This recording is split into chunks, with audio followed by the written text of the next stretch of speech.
I trained in Michelin-star restaurants, and this is a 3-star method for cooking every different varietal of cuisson. Stick with me and I'll show you how to do it. And what I'm going to do today is cook every sort of generic cuisson of steak at the same time so we can see the difference, and I can show you exactly how in restaurants we do it. These are 6 fillets. Fillets are the best steak to show the cuisson because they're the leanest. So there's very little fat running through them. So it makes them perfect to show for this sort of control test. I would save my big fatties, so really nice length, but like a little bit thinner, medium rares, because there you can show the best cuisson. And this one that's a little bit, potentially portioned, maybe a little bit badly, got some jaggedy edges, that is my well done.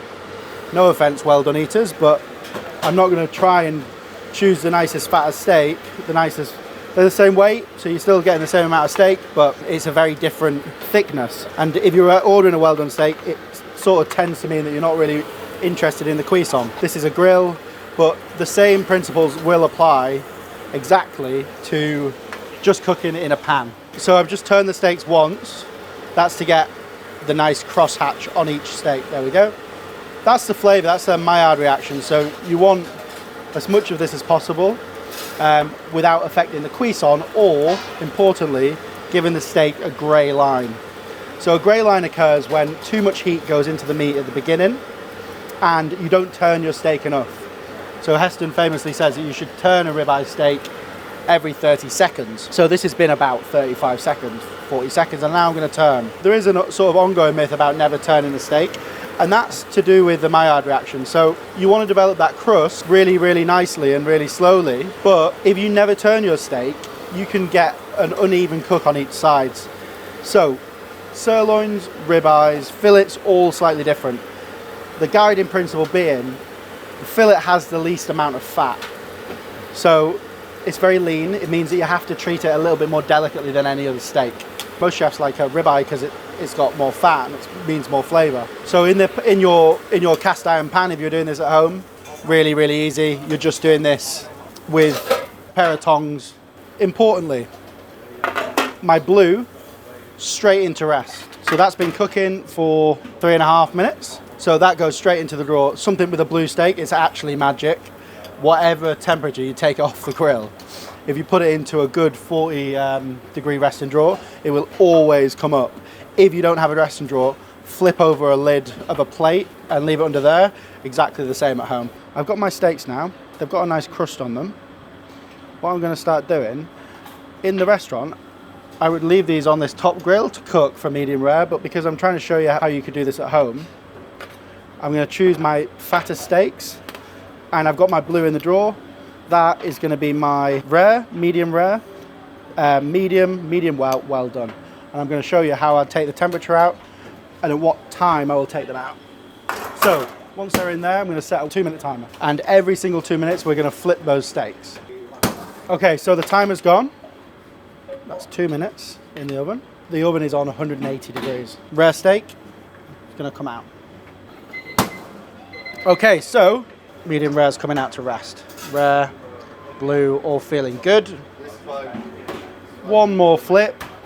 That's going to be our medium well done. I'm just going to start using a probe. Now, probes are a fairly contentious thing in the chef community because a lot of people think that it's, it's like an impressive badge of honor that you can probe all your meat just using your fingers. And to be honest, I've got mixed feelings about it. When I first started cooking, I used a probe religiously because I just didn't want to get it wrong. And then over the course of using the probe, it got to the point where when I touched a piece of meat, I would know exactly what temperature it was before using the probe. And then the probe was more just a sort of reaffirming what I already knew and checking that it was on the right temperature, rather than telling me exactly how I needed to cook the steak. It's a much more consistent way of checking and temping your meat. So these are definitely starting to feel now exactly how I want them to feel. So that's my medium, and then medium well and well done, go back in the oven. 2 more minutes. Above 56 degrees, meat starts to lose, the cell walls of meat starts to break. And that's essentially what you're doing over anything that's medium. Doesn't mean, though, that you should have a bad cuisson on a medium well steak. So medium well still should be pink all the way through, but just lightly blushed with pink. And it can still have an even cuisson. Just because it's medium well doesn't mean you need to crucify it on the grill. Well done, you can kind of get away with, you know, a little bit of mistreatment. 2 more minutes have gone. That's definitely ready. So that's going to go in for my medium well and my well done. Okay, so my blue is on 36 degrees. That's come up that 5 minutes from over the last 6.5 minutes. My rare is on 36 degrees. My medium rare is basically on temp. My medium is on 51. That's going to come up another bit. And that is almost up to 60 degrees, so perfect. There's a little bit of mystique around resting and how it all works. The detail that people miss is when you rest your steak. So you only rest your steak when it's on temp. That means that all of these steaks that are in my drawer right now, they've not even started resting yet because they're still coming up to temp. And once they come up to temp, then they basically sit there and all of the heat, resting is a process of making sure that the heat is evenly dispersed and distributed through each cell of that meat. So you've got the absolute perfect cuisson. These are all still cooking, so they're not even ready to rest yet. And that's the common misconception about resting. People are like, oh, you know, chefs often say, rest the meat for twice as long. It's actually not that. So you want to, the more heat you give it at this stage, the more likely you are to get a grey line. So you want to balance getting a crust with getting a grey line, especially with a fillet where there's not enough fat to sort of to create a barrier.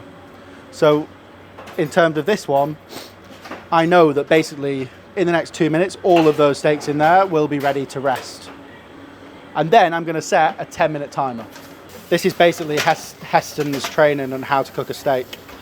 So just for a well done, you can see that's on 71 degrees, 69 degrees. I'm going to take that out.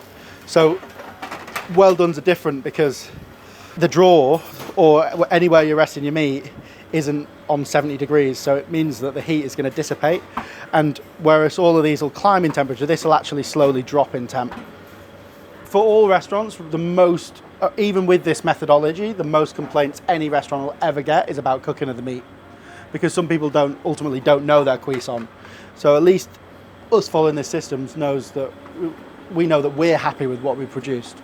And Heston, over the course of 2 years, worked with Harold McGee and food scientists to test the doneness of steak, the age of steak, how it affects it for a long, long time to come up with this methodology. And this is the methodology they still use on most of their meat cooking in the Fat Duck, and it's what I trained on. It's how I trained at dinner for a year and a half on the Josper. Every time you took a steak down to the pass at dinner, you had to probe it live. So it meant that when it went to the restaurant, it had to be 48 degrees. And that's how you knew that you were serving the perfect steak. And that means that every piece of meat would have been probed at least 4 to 5 times before it ever got to a customer. I think Michelin-star is an assurance standard. It's like if you're buying premium bonds, you know, it's basically, it's AAA rated, and it literally does mean that. Okay, so these are our steaks, and you can see in gradient: blue, rare, medium, medium well, well done. And you can see how much smaller and how much more moisture the well done has lost. So I'm just going to expose the cuisson on each steak. So carbon with the grain. So this is 38 degrees, blue 38 degrees, rare 44, 46 degrees. That's our medium rare. 48 degrees. That's the most common and most popular. Medium. You can see it started to get all the way cooked consistently all the way through. That's a perfect medium steak. Medium well should just be an extension of that. So pink, still pink, but no loose blood in there. Well done. Still quite hot to serve. There we go. Same with all steaks. We finish with a little bit of beef fat. And there we go. That is my definitive guide to cuisson. Blue, 38 degrees. Rare, 44 to 46 degrees. Medium rare, 48 degrees. Medium, 50 to 52 degrees. Medium well, 56 degrees. Well done, 70 degrees. Don't know about you, but that's my favourite. Straight down the middle, 48 degrees, medium rare, perfect. Perfect mix of nicely seared cooked meat and really nice, beautiful consistency in the middle. Never go well done because you can see the size difference. First of all, you've lost all of the moisture out of those cell walls of that meat. And then blue, for me, is just a little bit too under. I actually can eat a blue steak quite comfortably, but for me, you don't get the nice texture and the nice chew that you would with a rare or a medium rare.